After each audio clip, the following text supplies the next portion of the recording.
Hello, everyone, and welcome back. As always, I'm your girl, Candy Washington. So, before we dive into today's episode, which is boring PR stunts and possible spin offs, that do we want them or do we not want them? That's up for debate. So, before we dive in, go ahead and like, subscribe, and share. So, with that, let's go. So, according to Reality Blurb, Lala Kent is out here feuding with Brittany Cartwright, talking about angry text messages she sent to her mother. Was it Jax's fault? Blah, blah, blah, blah, blah. To me, it's a very thirsty, boring PR stunt that is an obvious segue for Lala to join the Valley. Like, we already know that Brittany wants her to join the Valley. They are thick as thieves. They were BFFs on the after show. So all of a sudden now she's beefing with Brittany and Jax over a babysitter versus a nanny. It's very boring and it's too on the nose. So let's dive into what happened, and then we'll talk a little bit about Ariana and Katie. So here we go. Again, this is from Reality Blurb. It says Lala Kent shared a text message Brittany Cartwright sent her mom on the day of Lala's gender reveal party for her second child, claiming it turned into World War III and questioning Jax Taylor's involvement. The drama is surprising to many, given that Lala seemed close with both Brittany and her now estranged husband, who both star in the Vanderpump Rules spinoff, The Valley. Was it Jax that was revving Brittany up that made it so that Brittany and I got into World War III as Lala on a reunion preview shared by @TheBravoBabe on Instagram? Castmates then asked Lala to explain. Again, this whole setup, to me, it's boring, it's flat, it's too on the nose. Brittany acted so out of pocket on the day of my gender reveal, said Lala. She reached out to my mother, who was so effing out of pocket.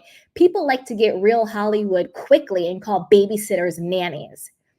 Now, the reason why this is on the nose is because they're essentially beefing over the fact that Lala used one of Brittany and Jax's babysitters for their son Cruz for her child, which is what we're assuming. And obviously we know that there is a difference between a babysitter, which is someone who comes in for a specific period of time to look after a child or children, versus a nanny, who is usually full-time care. They are day in and day out. They have a long-going relationship with the child. They may have only one family that they nanny for, maybe two, but it's a much more intimate, long-term, bigger commitment. So sharing babysitters, not that big of a deal. Poaching a nanny, I guess, would be a bigger deal, and to me, again, this is just sort of like a very boring problem, a very boring PR stunt, because the Valley is all about, oh, we're now in our late 30s or early 40s. I think Lala's like early 30s, but we have children, we have houses, we have grown-up problems now. So the fact that they're allegedly beefing over babysitters versus nannies, to me, it's flat, it's boring, it's too on the nose, and who effing cares? Also, the whole conversation around, oh, is it Jax revving up Brittany, is again just playing into this whole narrative how Brittany drinks because of Jax, Brittany's in a bad place because of Jax, they're splitting up because of Jax. That's not my personal opinion on it. I think it's pretty much 50-50, but I actually lean towards more Jax's side. I do think that Brittany needs to curb her drinking because she's physically getting sick. She's blacking out. She's throwing up. She's vomiting. She's having ulcers. She's not, healthy.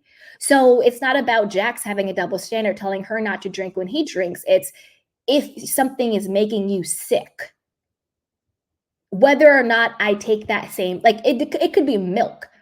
If you're lactose intolerant and when you take milk and when you drink milk, you get sick and you throw up and you are, having all these health problems. If I drink milk and I'm not lactose intolerant and I'm okay when I drink milk and I say to you, you know what, maybe you shouldn't drink milk because it makes you sick. That's not being a hypocrite. That's not having both sides. That's just saying, hey, maybe you shouldn't drink milk because it makes you sick. And that's what Jax is saying. Maybe you shouldn't drink because it makes you sick. And by the by, you're also the mother of my child, and I need you to be present with him. So if there's something you can do to be more present and to be healthy, that should be a very simple decision to make, then do that. So I'm more team Jax in this whole situation. And I think Brittany uses him as an scapegoat a lot. She belittles him. She kind of throws him under the bus. But I also think Jax is checked out of the marriage. I don't think he's into her sexually. I think that, it's more of a brother-sister relationship, not in a gross way, but you know how married people sometimes become like roommates. They become like almost familial in the sense where it's almost like brother or sister and they're co-parenting. So I think that's where it is for both of them. But I think that this whole like taking a whole moment of the reunion for Lala to put on her black scent and talk about her mother slapping people and all this other stuff. So let's get into what she says. So I'm like, Lauren from Utah, like have several seats.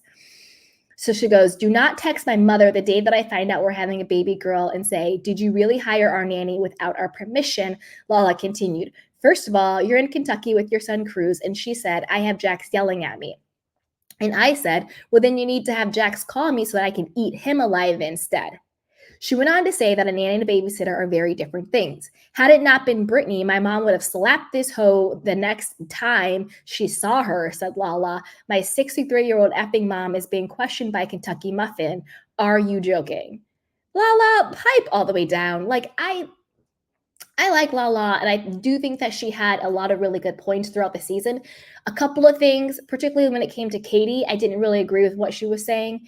But for the majority of it, not all of it, but for the majority of it, I do believe Lala was pretty much spot on with her assessment of stuff.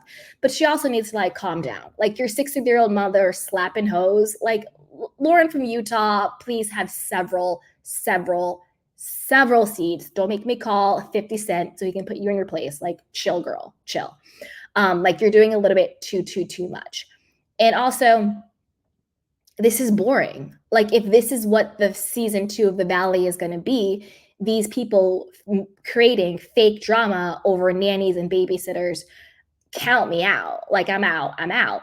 And so some fans believe that this is the perfect segue into The Valley. If rumors are true that Lala is transitioning over, which I do think they're true. She bought a house in The Valley. She's friends with Brittany. They've been teasing it.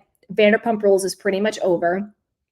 And then one report suggested that current cast members of the original show are also following her, though Ariana and Katie may be getting their own spinoff. Now, Ariana and Katie getting their own spinoff, I will not be watching. Because I don't think that Ariana can carry a show on her own. And I mean a reality show. I'm not talking about her Broadway show, which is a historic show.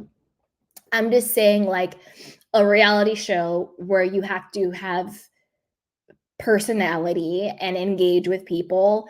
I don't think she can carry it. Maybe it'll be an ensemble show, justice for Katie. I feel like Katie Maloney has been the true victim of Vanderpump Rules for so many reasons. Like this is one part of why I disagreed with Lala this season, and particularly this reunion when she's trying to like out Katie for, venting about Ariana to her privately. Like, can Katie not have a friend where she can just be like, look, I spent a lot of money in something about her. If I say anything publicly, I don't want people coming for my business. I don't want the backlash, because it's true. People were spamming Yelp reviews for Tom. People were in or for Shorts and Sandy's rather. If anybody says anything against Ariana, they were eviscerated in the press and the media and the blogs, not by us over here because we think for ourselves. So I understand where Katie was coming from. And I think that Lala, to be honest with you, should have just had Katie's back. Like, can somebody just let Katie live? Clearly, she was worried about her business with something about her. Clearly, she was worried about backlash if she said anything publicly against Ariana, which rightfully so, she should have worried about it, because look at what happens when anybody says anything about Ariana. Everybody gets all up in arms. Hopefully that's, waning down soon, but who knows? So I understand Katie's position. I think Katie just should have said to Lala, please keep this in confidence. I'm trusting you with this. You know the situation. You know the deal. You know I put my money in this. You know what would happen if I say something publicly. Like if she bails on me, and even Ariana could bail. That would also really hurt Katie. Like, can nobody have Katie's back? Like anybody. Sheena Shea wants to be like, by the way, I made out with Tom Schwartz 10 years ago. Ha ha. Like, why would she even bring that up? Like, can people just give Katie some type of break? And so I needed Lala to be a little bit more mature and a little bit more of a friend than to try and call Katie out. Like, let Katie just live for like 1 second, you know? And I get that on the show, Katie was coming for Lala when Lala would bring up stuff about Ariana and everything. But again, I think that Katie was coming from a place of, I'm trying to protect my business. I'm trying to protect, what I have going on. Do I think maybe Katie, if she would have just stayed a little bit more neutral, so less defending Ariana, less going after Lala when she's saying stuff, would that have been a better look? 100%. But I also think a lot of what Katie was coming after Lala for was because she still had animosity towards Tom Sandoval, not because of what he did to Ariana, but because of what Tom Sandoval has done to her for over the past decade. To be honest with you, Tom Sandoval has done Katie more dirty than he did Ariana. Sure, he was cheating on Ariana, blah, blah, blah, but he has systematically demeaned, gaslit, broke up this woman's marriage, put her down, called her a beater, abuser. He has systematically crapped on this woman for over a decade and played a pivotal role in the demise of her actual marriage.